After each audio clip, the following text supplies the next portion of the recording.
أشرق البدر علينا فاحتفت منه البدور. السلام عليكم ورحمة الله وبركاته. وعليكم السلام ورحمة الله وبركاته.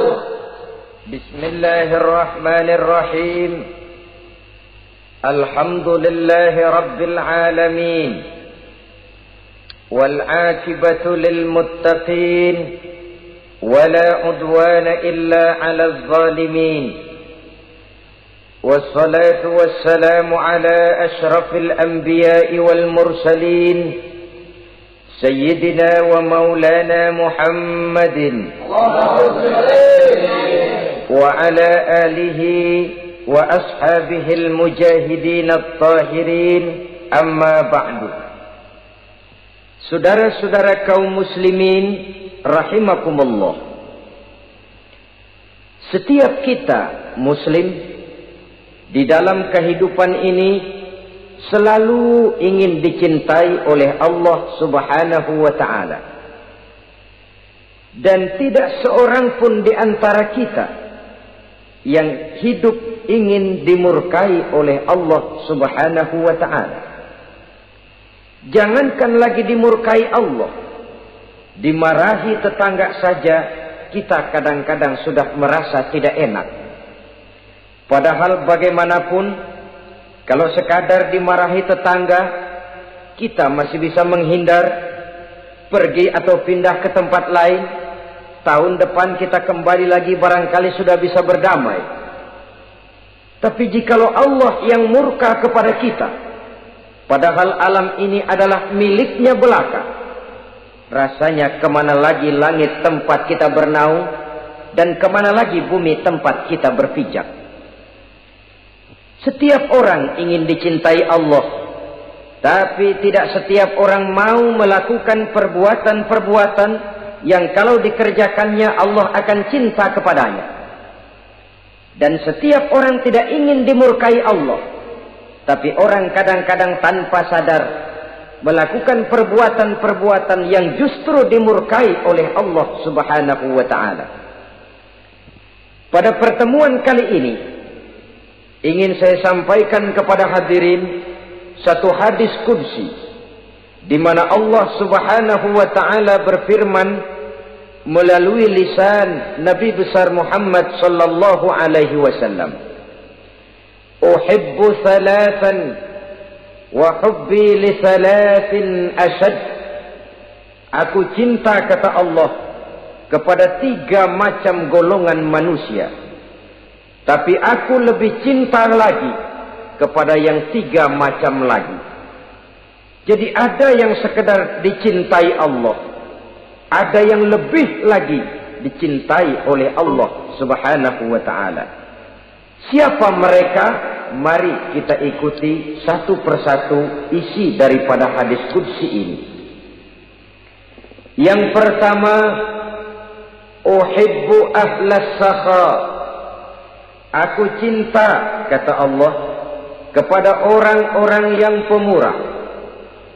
Aku cinta kepada orang-orang yang ringan tangan, mempunyai kepekaan sosial yang tinggi, gemar menolong orang yang memang memerlukan pertolongan. Aku cinta kepada orang-orang yang semacam itu. Saudara-saudara kaum muslimin rahimakumullah, di zaman sekarang ini, seiring dengan makin tajamnya persaingan hidup, makin tingginya tensi ekonomi, antara tenaga kerja yang masuk pasaran dengan lapangan kerja yang tersedia jauh dari memadai, gaya hidup orang sumsumtip, semakin individualis. Timbullah sikap hidup elu-elu, gua-gua. Kepekaan sosial mulai lentur dan luntur, tapi tidak terwujud di dalam kehidupan sehari-hari. Padahal agama mengajarkan Allah cinta kepada orang-orang yang bermurah tangan. gemar melakukan pertolongan, peka melihat penderitaan dan kesulitan orang lain, adalah Allah melebihkan rezeki sebagian kita dari yang lain. Dimaksudkan untuk saling tolong menolong, bahu membahu dan bantu membantu. Sehingga dengan demikian, apa yang disabdakan Nabi dalam hadis, Ar-Rahimuna yarhamuhumur Rahman, irhamu ahlal ardi yarhamkum man fis sama. Orang-orang yang punya sifat belas kasih akan dikasihi oleh Allah Subhanahu wa ta'ala. Sayangi yang di permukaan bumi, nanti yang di langit akan sayang kepadamu, akan turun rahmahnya kepada kita bersama. Alangkah nikmatnya kehidupan ini, jikalau yang berkuasa menyayangi yang lemah lalu melindunginya, jikalau yang alim menyayangi yang awam lalu membimbingnya, jikalau yang kaya menyayangi yang miskin lalu mengulurkan tangan memberikan bantuannya, akan terciptalah rahmah dalam kehidupan. Tapi jikalau sebaliknya, yang berkuasa malah menindas dan menekan yang lemah, yang alim malah membodoh-bodohi yang memang sudah bodoh, sementara yang kaya menyantap yang miskin, akan terjadilah bala dan bencana dalam kehidupan. Bukan lagi rahmah yang turun, melainkan azab akan menimpa kita secara keseluruhan. Begitulah, terdapat tirai halus yang memisahkan kita dari konsep ajaran agama kita yang luhur. Agama mengajarkan yadul ulya khairun min yadis sufla, bahwa tangan di atas lebih baik daripada tangan yang di bawah. Orang yang memberi lebih baik daripada orang yang menerima. Tapi yang kita praktekkan, kita selalu berada pada posisi tangan di bawah, menjadi umat yang manja, yang lemah, padahal bukan tidak punya potensi, tapi mungkin karena kita tidak pandai menginventarisir potensi. Kadang-kadang ada panitia pembangunan masjid, membangun masjid, meletakkan batu pertama sekaligus jadi batu terakhir. Setelah itu la yamutu wa la yahya, hidup tidak kelihatan geraknya, mati pun tidak ketahuan kuburannya. Masjid impoten, pesantren terbengkalai, majelis taklim terlunta-lunta, rumah sakit Islam tak kunjung selesai. Tidak adakah orang Islam yang kaya? Banyak. Tidak adakah orang Islam yang punya posisi kunci, posisi basah, posisi menentukan? Banyak. Secara jujur kita harus berkata, yang belum banyak ialah yang mau berbuat atas nama dan demi kepentingan agamanya. Kita juga bukan tidak punya potensi. Kita tidak pandai menginventarisir potensi untuk kepentingan dan kemaslahatan kita bersama. Saudara-saudara kaum muslimin rahimakumullah. Dengan demikian, kita bisa lihat dalam kehidupan sehari-hari di masjid misalnya. Itu kalau hari Jumat kadang-kadang kita sengaja mau berangkat sholat Jumat tidak bawa uang. Maka yang paling lancar di masjid, kotak. Saudara boleh lihat kotak itu. Dari sudut ke sudut hampir tidak pernah macet. Lancar betul jalannya. Sekali macet, kotak 50, 100. Wajar kalau masjid-masjid kita lalu impoten. Bagaimana akan mengadakan kegiatan kalau tidak ada dana? Oleh karena itu pada kesempatan ini saya ingin mengetuk, berbahagialah kita jikalau oleh Allah Subhanahu wa ta'ala diberikan kepercayaan berupa titipan, wa mal malu wal baluna illa wadai'. Harta dan anak-anak tidak lain satu titipan dari Allah Subhanahu wa ta'ala. Dan pada satu saat titipan itu akan diambil oleh yang empunya. Allah cinta kepada orang-orang yang pemurah. Allah akan memberikan balasan yang berlipat ganda. Kalau saudara bersedekah kepada anak yatim, bukan si yatim itu yang akan membalasnya. Kalau saudara membantu pembangunan masjid, bukan panitia masjid yang akan memberikan ganjarannya. Kalau saudara membangun pondok pesantren, bukan kiai yang punya pesantren yang akan memberikan balasannya. Allah Subhanahu wa ta'ala melalui jalan yang tidak kita sangka-sangka, melalui jalan yang dalam istilah Quran disebut min haitsu la yahtasib, melalui jalan yang tidak pernah kita hitung, kita sangka sama sekali. Jalan gaib yang hanya Allah saja yang maha tahu. Sebaliknya, wa hubbi lil faqir as-sakhi asad, kata Allah. Aku cinta kepada orang-orang yang pemurah, tapi aku lebih cinta lagi kepada orang-orang miskin yang pemurah.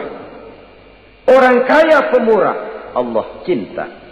Orang miskin pemurah, Allah lebih cinta. Kenapa? Kalau orang kaya sodakoh 5.000 rupiah misalnya, orang miskin pun sodakoh 5.000 rupiah, sama jumlahnya, sama ikhlasnya, sama halalnya, tapi besarnya pahala lebih besar sodakoh si miskin yang 5.000 rupiah itu ketimbang si kaya yang juga 5.000 rupiah. Kenapa maka demikian? Oh, buat orang kaya uang 5.000 apalah artinya. Tapi buat si miskin, untuk jumlah 5.000 itu dia harus peras keringat, banting tulang, pergi pagi, pulang sore, kaki jadi kepala, kepala jadi kaki. Tapi kok dia berani bersodakoh sejumlah sodakohnya orang kaya. Ini yang dinilai oleh Allah Subhanahu wa ta'ala. Saudara-saudara kaum muslimin rahimakumullah, sifat inilah yang dahulu dicontohkan oleh baginda Rasul.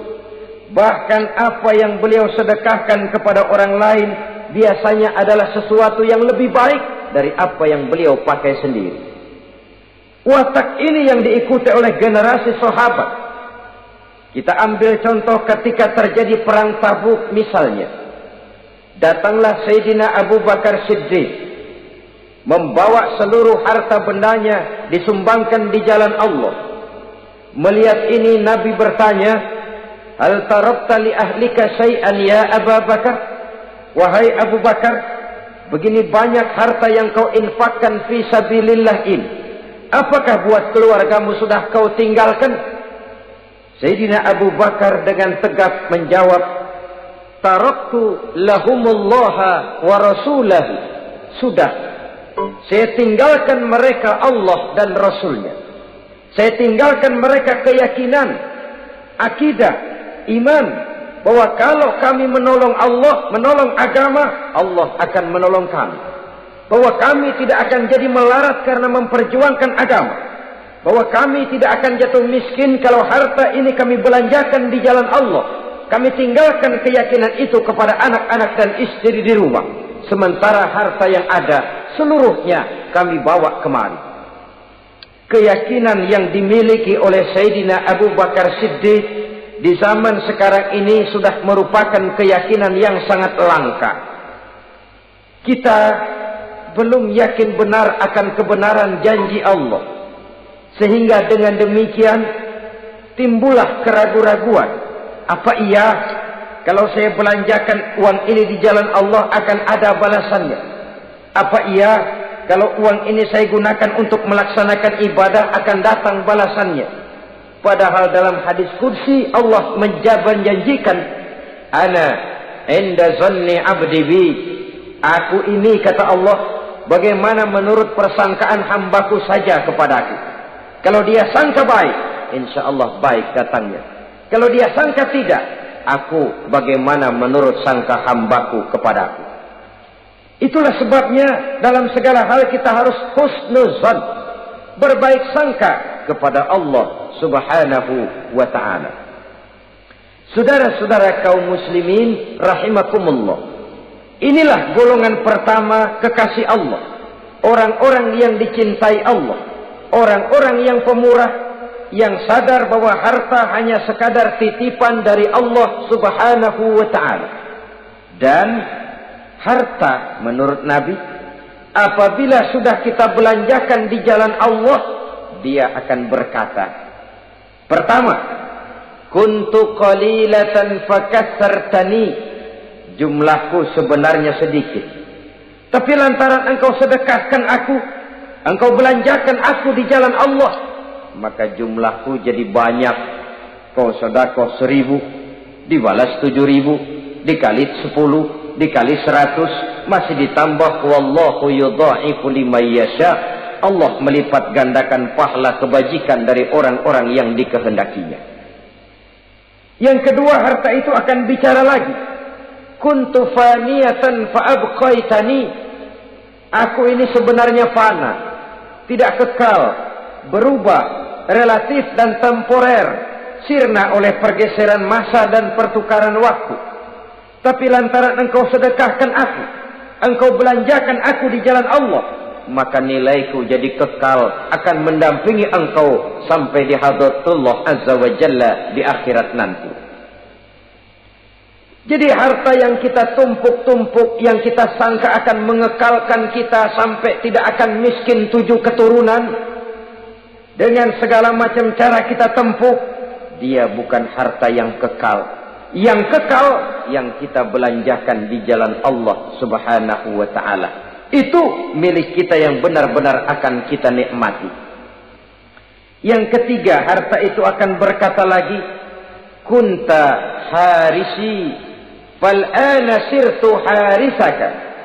Dahulu kamulah yang menjaga saya, tapi sekarang setelah saya sedekahkan, setelah engkau sedekahkan aku, setelah engkau belanjakan aku di jalan Allah, bukan engkau lagi yang jaga aku, kata si harta, akulah yang akan menjagamu. Di dunia orang yang rajin sedekah, sedekahnya itu menolak bala, terhindar dari segala bencana dan musibah. Sementara di akhirat, sedekahnya itu akan menjadi dinding yang menjaga dia dari jilatan api neraka. Demikian harta yang sudah kita infakkan, kita belanjakan, kita sedekahkan di jalan Allah itu akan menjadi pejangga kita. Sehingga Nabi menyatakan, inna sadaqatal mar'il muslim tazidu fil umri wa tadfa'u mitatas su'i. Sesungguhnya sedekahnya seorang mukmin dapat menambah umur panjang dan menyelamatkan seseorang dari mati secara su'ul khatimah. Marilah kita melihat bahwa agama ini memerlukan kita, bahwa umat ini mengharapkan pengorbanan kita. Dengan segala kemampuan yang ada pada diri kita, mari kita menyadari bahwa harta kita yang benar-benar milik kita, sesungguhnya yang sudah kita belanjakan di jalan Allah subhanahu wa ta'ala. Saudara-saudara kaum muslimin rahimakumullah, inilah golongan pertama. Golongan yang kedua yang dicintai oleh Allah subhanahu wa ta'ala, uhibbul mutawadhi'in. Aku cinta, kata Allah, kepada orang-orang yang rendah hati, orang-orang yang membawa ilmu padi, makin berisi makin merunduk, makin di puncak makin sadar akan kelemahan dan keterbatasannya. Aku cinta kepada orang-orang yang rendah hati. Adalah satu sifat dari Rasulullah sallallahu alaihi wasallam yang diriwayatkan oleh Imam Abu Ja'far Al-Barzanji misalnya dalam rawi Barzanjinya, wa kana sallallahu alaihi wasallam syadidal haya'i wat tawadhu. Adalah Rasulullah sallallahu alaihi wasallam seorang yang sangat pemalu dan sangat rendah hati. Tawadhu, tidak melonjak menjadi angkuh dan sombong. Walaupun beliau adalah asraful anbiya wal mursalin, nabi dan rasul termulia, imamul muttaqin, imamnya orang-orang yang bertakwa, rahmatan lil alamin, diutus sebagai rahmah bagi seluruh alam. Tapi tawaduknya demikian luar biasa. Ketika beliau terusir dari Mekah, kita bisa membayangkan meninggalkan kampung halaman, meninggalkan keluarga yang berbeda akidah, hijrah ke Madinah. Tapi pada lain kesempatan, ketika beliau dengan bala tentaranya masuk ke kota Mekah, dan orang-orang kafir Quraisy yang kita kenal dalam peristiwa Fathu Makkah itu, gentar hati mereka. Sembunyi di dalam rumahnya masing-masing. Mereka masih ingat beberapa tahun yang silam, dikala Nabi Muhammad dan para sahabatnya dikejar-kejar, terusir dari Mekah, hijrah ke Madinah. Sekarang Rasul kembali ke Mekah dengan segala keperkasaan bala tentaranya.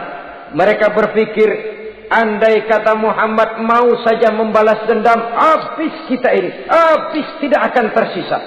Dahulu dia kita caci maki, dahulu dia kita usir, dahulu dia kita kejar-kejar untuk kita bunuh. Sekarang kita tidak berdaya. Muhammad dengan perkasa, dengan bala tentaranya yang gagah sekarang masuk ke kota Mekah. Apa yang harus kita lakukan? Mereka menunggu dan menunggu. Dan Nabi dengan gagah masuk ke kota Mekah bersama bala tentaranya.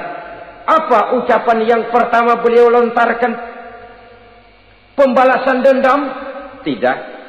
Mencari orang-orang yang dulu mengejar, memusuhi, mengancam akan membunuhnya? Tidak.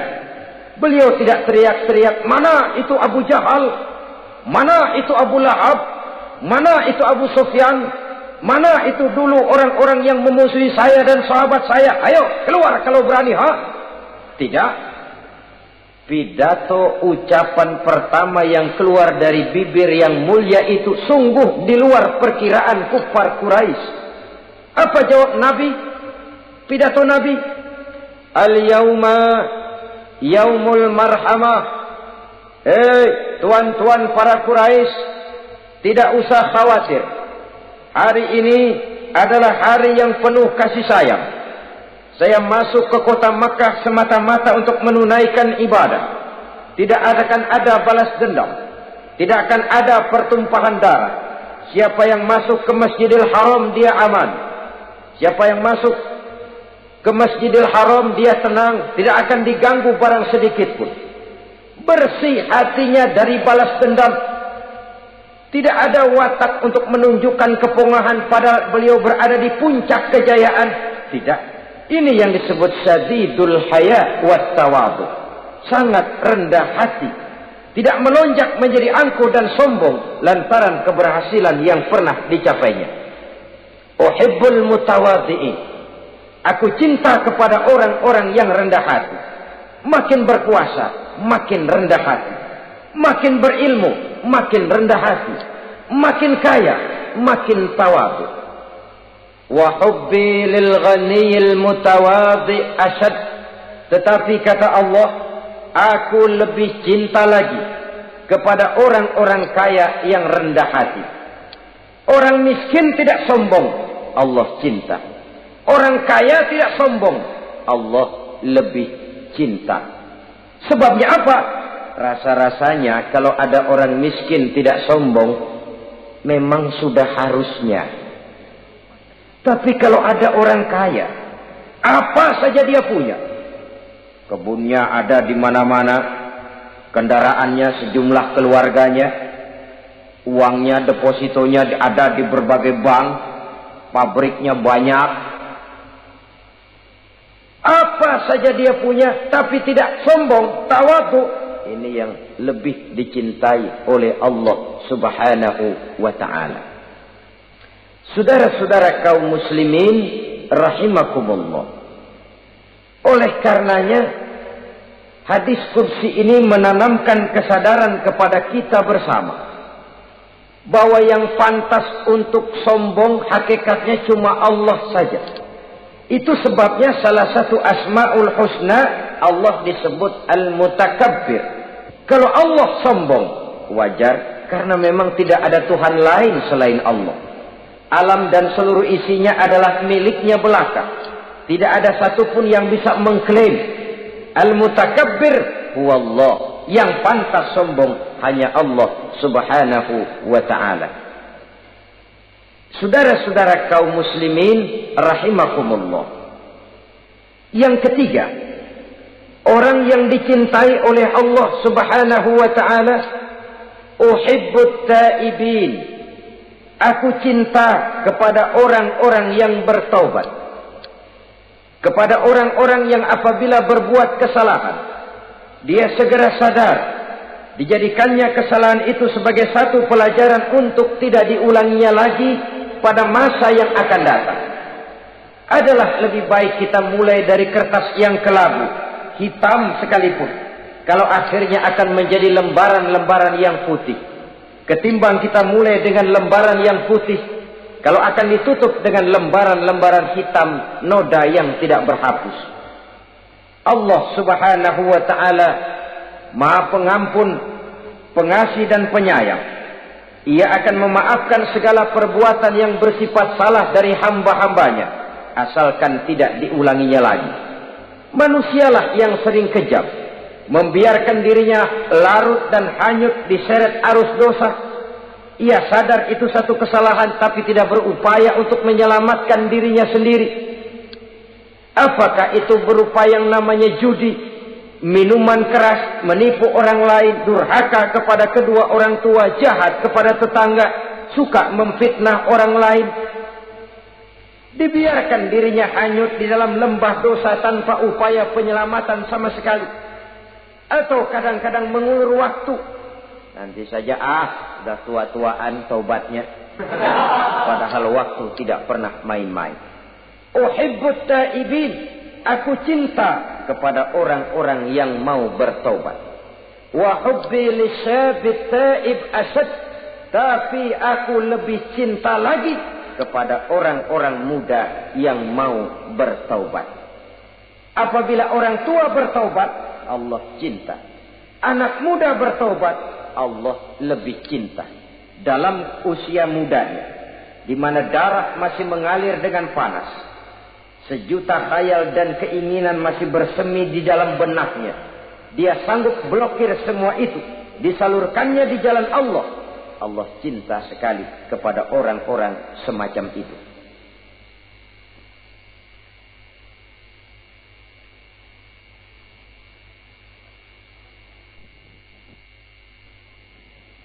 Saudara-saudara kaum muslimin rahimakumullah,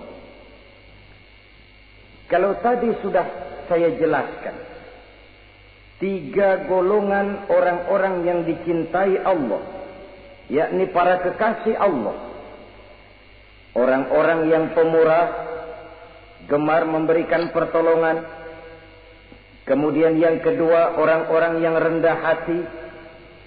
Dan yang ketiga adalah orang-orang yang suka bertaubat. Maka kemudian hadis qudsi ini dilanjutkan oleh Allah Subhanahu wa ta'ala dengan menjelaskan lawanan dari 3 golongan tadi.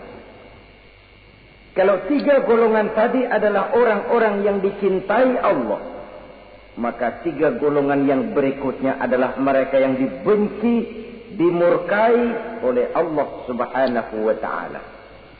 Siapa mereka? Jumlahnya juga 3, lawanan dari yang 3 tadi pertama. Yang pertama, saudara-saudara, abghadul bukhala, aku benci, kata Allah, kepada orang-orang yang bakhil, orang yang kikir, orang yang diberikan amanah berupa harta, lalu tidak tersentuh hatinya melihat kesulitan dan penderitaan orang lain. Tetangganya meratap dan merintih kelaparan, sementara ia dengan tenang berpangku tangan, padahal ada kelebihan rizkinya. Ia tahu kesulitan orang lain, tapi ia tidak berusaha mengulurkan tangan memberikan bantuan. Kenapa seseorang bisa terjebak ke dalam penyakit bakhil bin kikir alias pelit seperti ini? Oleh karena harta benda dunia itu sudah berakar kuat di hatinya. Tidak mau lepas lagi ia dari sana. Tidak mau berpisah ia dengan harta itu walau sedikit jua pun. Dan memang para ulama sufi mengajarkan, orang kaya itu ada 2. Ada orang kaya hakiki, ada orang kaya majazi. Orang kaya hakiki, orang kaya sebenarnya adalah orang yang kaya hatinya. Luas cakrawala pandangannya, terbentang nuansanya, tidak cupik melihat karunia yang diberikan Allah dalam kehidupan ini. Orang yang kaya hati, inilah orang kaya hakiki. Adapun orang kaya majazi adalah orang yang banyak hartanya tapi miskin hatinya. Hidupnya sudah melimpah tapi ia selalu merasa kurang, maka ia tidak pernah cukup. Posisinya sudah kaya tapi ia masih merasa miskin, maka ia pun selalu miskin. Imam Ghazali rahimahullah memberikan contoh yang indah. Perjalanan hidup manusia sama dengan naik kapal laut yang besar menuju pulau bernama akhirat, mencapai pantai surga bahagia. Kapal ini akan singgah di satu pulau bernama dunia. Para penumpang diperbolehkan turun, tapi sebelumnya diingatkan lebih dahulu bahwa ini cuma sekedar tempat transit. Di dunia, di pulau yang bernama dunia, para penumpang boleh mengambil apa yang memang diperlukan untuk bekal dalam perjalanan. Tapi jangan lupa bahwa kapal akan melanjutkan perjalanan menuju kepulauan akhirat yang kekal dan abadi. Maka turunlah para penumpang ke pulau yang bernama dunia ini. Macam-macam tingkah lakunya ketika mereka menjejakkan kaki ke pulau dunia. Ada yang tetap sadar kepada pesan nakoda. Dia turun ke pulau yang bernama dunia, yang hijau, ranau, indah, memikat, mempedaya, mempesona. Tapi ia tetap sadar, ini cuma tempat transit. Ini cuma tempat persinggahan sementara. Bukan ini tempat yang akan saya tuju. Kapal akan segera berangkat. Saya harus bersiap-siap. Diambilnya apa yang diperbolehkan di pulau bernama dunia sebagai bekal menuju perjalanan akhirat. Dan setelah itu dia segera kembali ke kapal untuk melanjutkan perjalanannya. Ada pula penumpang yang lalai. Ketika turun ke pulau bernama dunia ini, ia lupa kepada pesan sang nakoda. Ia terpedaya oleh hijau ranaunya kepulauan dunia. Ia terpikat oleh gemerlapnya kehidupan dunia. Sibuklah seluruh waktunya untuk mengambil segala yang ada di kepulauan dunia ini. Ia menyangka bahwa ia sudah sampai kepada tujuan yang sebenarnya. Dikala peluit kapal berbunyi, pertanda kapal akan segera berangkat, rupanya baru sadar dia bahwa ini bukan tujuan yang sebenarnya. Ia berusaha kembali ke kapal, walaupun masih bisa ikut naik kapal, tapi sayang tempatnya sudah ditempati oleh orang lain. Inilah contoh dari orang-orang yang kehidupan dunia telah melalaikan mereka daripada tujuan akhirat. Yang lebih celaka adalah nasib penumpang ketiga. Mereka yang tertinggal sama sekali di kepulauan dunia ini. Mereka lah orang-orang kafir, orang-orang munafik, orang-orang musyrik. Bagi mereka surgalah dunia ini. Bila kehidupan dunia berakhir, berakhir pula lah surganya sampai di situ. Ia menyangka sudah sampai kepada terminal akhir, padahal cuma sekedar halte, tempat di mana kapal singgah sebentar saja untuk melanjutkan perjalanan menuju kepulauan akhirat yang kekal dan abadi.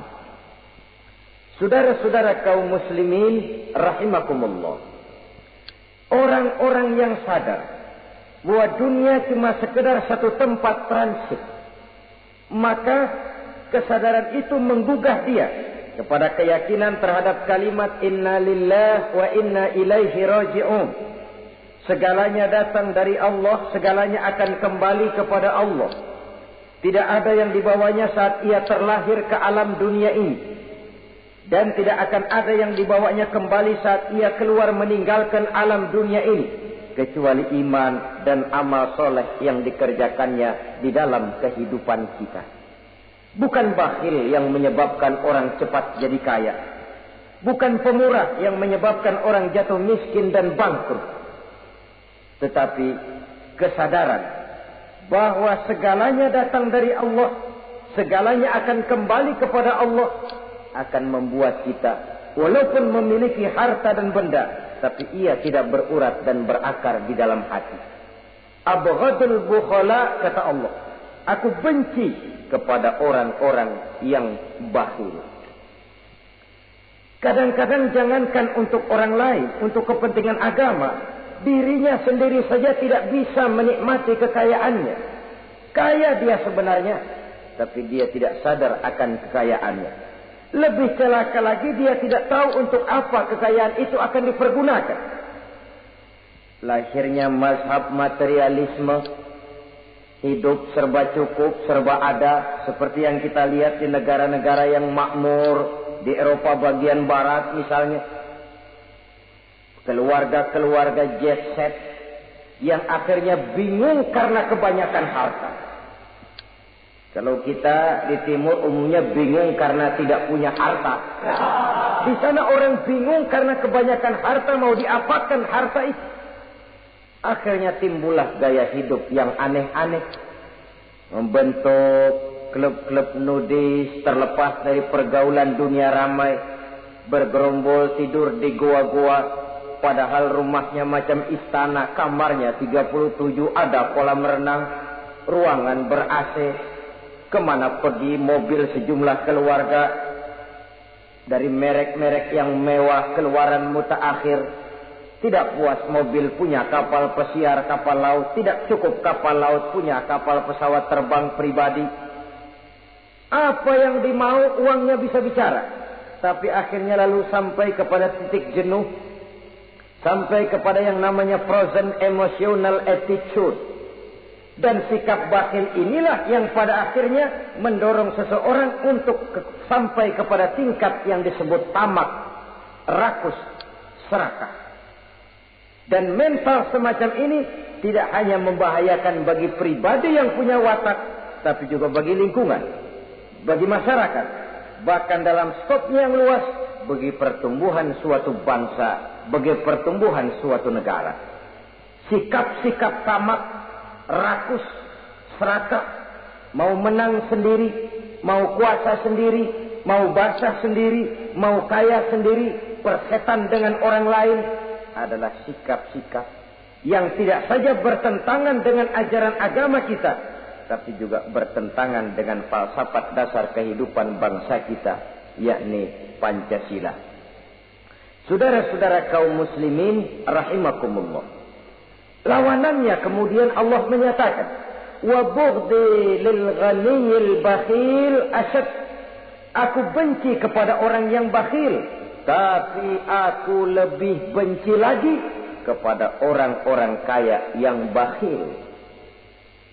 Kalau orang miskin pelit, barangkali masih orang berkata pantaslah dia tuh pelit, miskin. Tapi kalau kaya, bakhil, kaya, pelit, rasanya orang menyayangkan. Apa saja dia punya, tapi bakhil, pelit, tidak sadar bahwa itu adalah amanah Allah yang suatu saat akan dimintakan pertanggungan jawab di padang mahsyar nanti. Inilah golongan pertama yang dibenci oleh Allah Subhanahu wa ta'ala. Golongan yang kedua, abghadul mutakabbirin.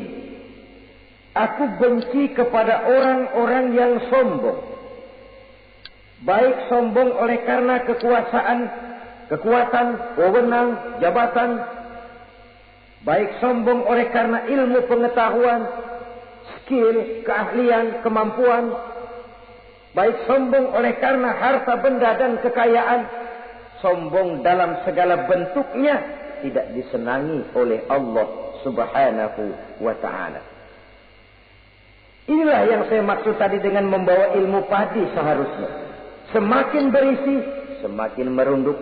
Sebab pepatah orang-orang tua kita bilang, air beriak tanda tak dalam, tong kosong bunyinya nyari. Orang belajar silat kalau baru dapat 2-3 jurus memang genit, bukan main. Sesuatu yang barangkali sudah lumrah dalam kehidupan. Tapi yang diajarkan oleh agama, abghadul mutakabbirin, aku benci kepada orang-orang yang sombong.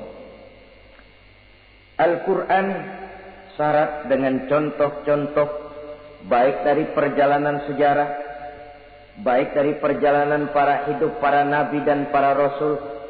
Seluruhnya merupakan tamsil, contoh dan ibarat bagi kita bersama. Fanzuru kaifa kana akibatul mukazzibin. Fanzuru kaifa kana akibatul mujrimin. Berjalanlah kamu di permukaan bumi, lihat bagaimana akibat yang diderita oleh para pendusta, lihat bagaimana akibat yang diderita oleh para pembuat dosa, oleh orang-orang yang sombong, angkuh, congkak dan takabur. Mereka satu demi satu mengalami kehancuran, tenggelam di perut sejarah. Kurang apa Fir'aun? Kurang apa Raja Namrus? Kurang apa Raja Abrahat? Tentaranya gagah perkasa, kekuasaannya luas, istananya megah dan besar, pengawalnya gentayangan di mana-mana, intelnya selalu siap siaga menjaga keamanan. Sang raja diraja, entoh waktu berputar masa beredar, tenggelam oleh perputaran waktu dan peredaran zaman. Tidak ada satu keabadian dalam kehidupan ini. Akankah kita melahirkan Fir'aun kelas baru? Namrud di zaman modern, Abrahat gaya kini, yang semakin berada di puncak kekuasaan semakin lupa diri dan lupa daratan, menjadi orang yang hanya mau benar sendiri, adil sendiri, makmur sendiri, tidak peduli menari di atas bangkai dan penderitaan orang lain. Akankah kita melahirkan korun gaya baru yang sombong oleh karena harta kekayaan yang berlipat ganda? Ataukah kita akan melahirkan barsisul abid gaya baru yang sombong oleh karena ilmu pengetahuan yang dimilikinya? Marilah kita menyadari al-mutakabbir huwa Allah. Yang pantas, boleh dan sombong, wajar untuk sombong, cuma Allah subhanahu wa ta'ala. Abghadul mutakabbirin, aku benci kepada orang-orang yang sombong. Saudara-saudara kaum muslimin rahimakumullah, lawanannya kata Allah, selebihnya wa bughdi lil faqiril mutakabbir asyad. Tetapi kata Allah, aku lebih benci lagi kepada orang miskin yang sombong. Ini yang sudah tidak punya pilihan. Orang pintar sombong barangkali lumayan, goblok sombong minta ampun. Pejabat sombong barangkali karena punya pangkat. Rakyat sombong, apa yang mau disombongi? Orang kaya sombong barangkali karena kekayaannya. Melarat, miskin, sombong, minta ampun. Sebab itu kata Allah, aku benci kepada orang-orang sombong, tapi aku lebih benci lagi kepada orang-orang miskin yang sombong.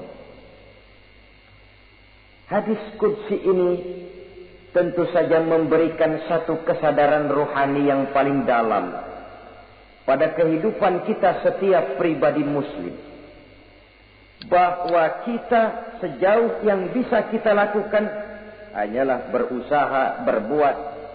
Kita terikat oleh sunnatullah, kata kita orang beragama, hukum alam kata para ahli alam, natural of law katanya. Tapi di sebalik itu sesungguhnya segala hasil usaha, kepastian dan ketentuannya hak prerogatif dari Allah subhanahu wa ta'ala. Sehingga pada puncaknya kita akan sampai kepada penjujur, la haula wa la quwwata illa billah. Tidak ada daya kita, tidak ada kekuatan kita kecuali apa yang memang telah diberikan Allah. Ialah sumber daya, sumber gerak, sumber seluruh kekuatan. Dan kita manusia hanya mencapai itu kalau dikaruniai oleh Allah subhanahu wa ta'ala. Sewajarnya, makin bertambah ilmu, makin sadar kita akan kebodohan kita. Seperti yang diucapkan oleh Al-Imam Syafi'i rahimahullah, setiap tambah ilmuku, bertambah taulah aku akan kebodohanku.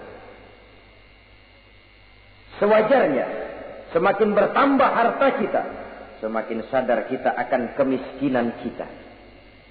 Semakin bertambah tinggi pangkat dan jabatan kita, semakin sadar kita dari mana kita datang, kemana kita akan pulang, dan di mana kita akan berada sekarang.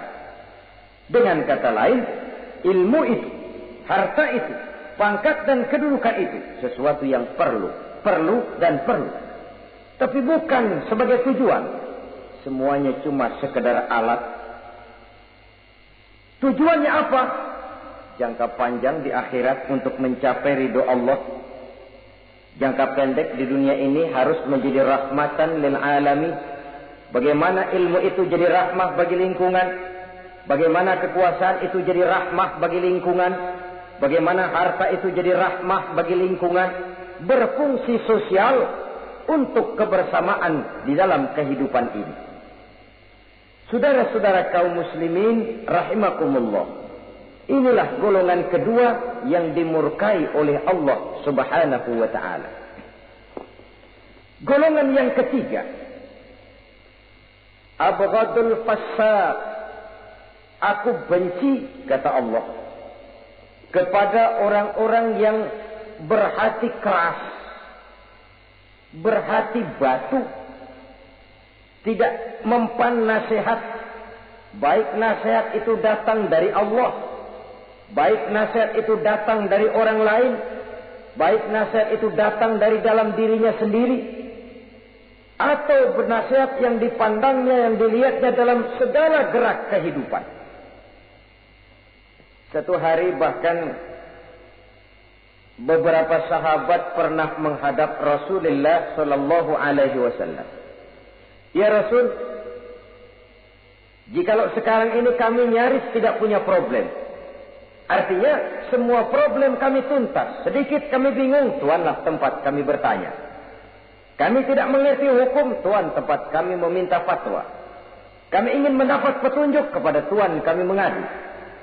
Tapi nanti kalau suatu saat Tuan telah berangkat meninggalkan kami, ya Rasulullah, menghadap Allah Subhanahu wa ta'ala, tinggallah kami hidup tanpa bimbingan Tuan. Kemana lagi kami harus minta nasihat?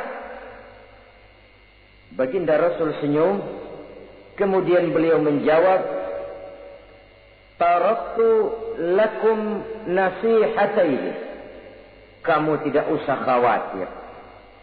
Kalaupun pada satu saat nanti aku berangkat meninggalkan kamu semua, kembali menghadap Allah Subhanahu wa ta'ala, kamu tidak perlu bingung. Tempat kamu minta nasihat ada, tempat kamu bertanya ada, tempat kamu minta fatwa dan kepastian hukum ada. Taraktu lakum nasihataini. Aku tinggalkan untukmu dua macam nasihat. Pertama, yang aku tinggalkan kepadamu itu nasihat yang pandai bicara. Yang kedua, yang aku tinggalkan kepadamu itu nasihat yang diam saja. Sahabat lalu bertanya, kalau nasihat yang bisa bicara itu apa ya Rasul? Beliau menjawab, Al-Quranul Karim.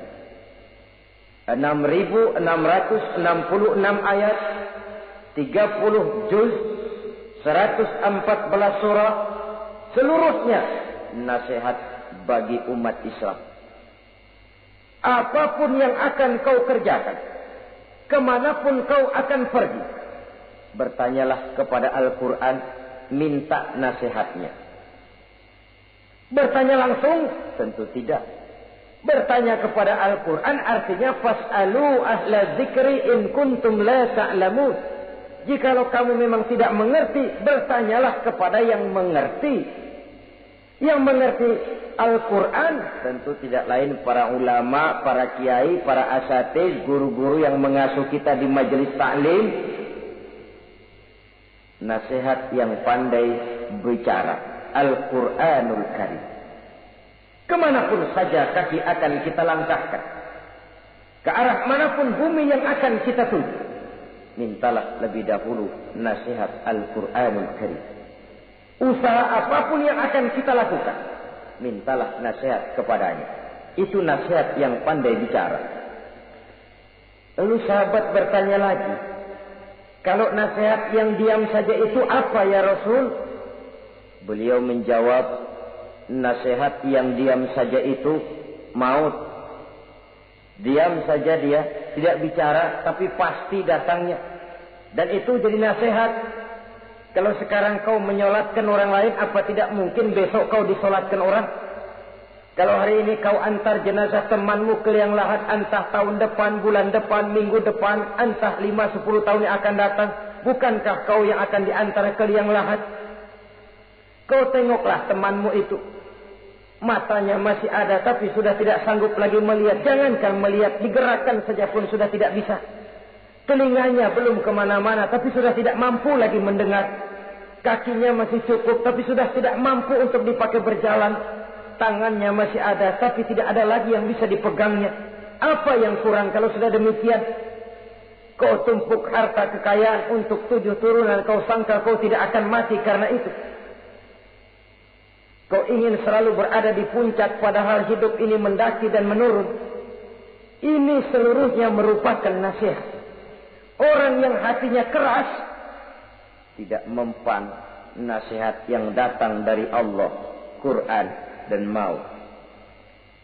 Nasihat yang datang dari orang lain, kadang-kadang diberikan nasihat, lebih pandai dia berkilah, lebih pandai dia berkelit, lebih pandai dia berjawab. Orang yang memberi nasihat baru bicara 1, dia sudah 10. Nasihat yang datang dari orang lain tidak juga bisa menyentuh hatinya. Atau nasihat yang timbul dari dalam dirinya sendiri. Kulit yang mulai berkerut, uban yang mulai bertabur, gigi yang permisi satu demi satu. Itu kan seluruhnya merupakan nasihat. Tapi orang yang hatinya keras, kasar, istilah kita barangkali sudah kulit badak, muka tembok, kuping kebo, masuk dalam golongan khatamallahu ala qulubihim. Allah sudah tutup cap, Allah stempel hati mereka, tidak masuk lagi nasihat. Na'udzubillah summa na'udzubillah. Beruntung kita kalau oleh Allah ini diberikan hati yang lembut, peka, mudah menerima kebenaran, tidak tertutup terhadap kebenaran. Walaupun kebenarannya itu datang dari seorang budak yang hitam legam. Karena memang agama mengajarkan khuzil hikmata wa la yadurruka min ayyi wi'ain kharajat. Ambillah hikmah, ambillah kebenaran, tidak usah terlalu kau pedulikan dari mana sumbernya. Asal itu merupakan kebenaran, jadikan sebagai nasihat di dalam kehidupan. Saudara-saudara kaum muslimin rahimakumullah.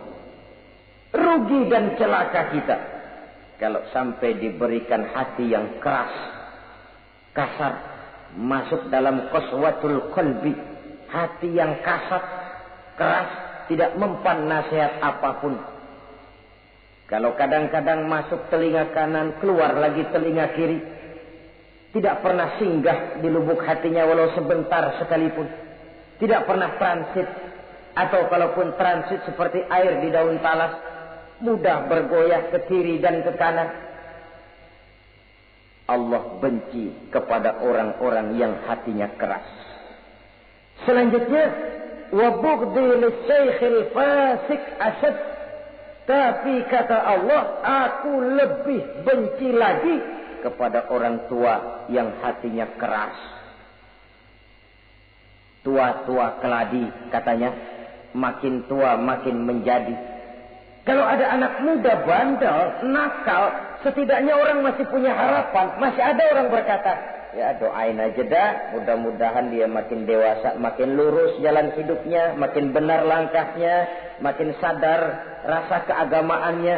Masih ada ucapan seperti itu. Tapi kalau sudah tua, malah makin gila, orang sudah habis harapan. Paling orang bilang, tuh aki-aki, udah asar, udah maghrib, udah dekat ke lubang kubur, bedung maghrib masih nyingsot aja di perapatan.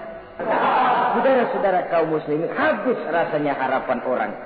Aku benci kepada orang yang hatinya keras, tapi aku lebih benci lagi kepada orang tua yang berhati keras. Kenakalan remaja dibenci Allah, kenakalan orang-orang tua lebih dibenci oleh Allah Subhanahu wa ta'ala. Saudara-saudara kaum muslimin rahimakumullah, semoga kita termasuk ke dalam golongan orang-orang yang dicintai Allah, para kekasih Allah, dan kita berlindung kepada Allah jangan sampai termasuk ke dalam golongan orang-orang yang dimurkai dan dibencinya. Inilah yang kita bicarakan pada pertemuan kali ini. Terima kasih dan mohon maaf. Wassalamualaikum warahmatullahi wabarakatuh.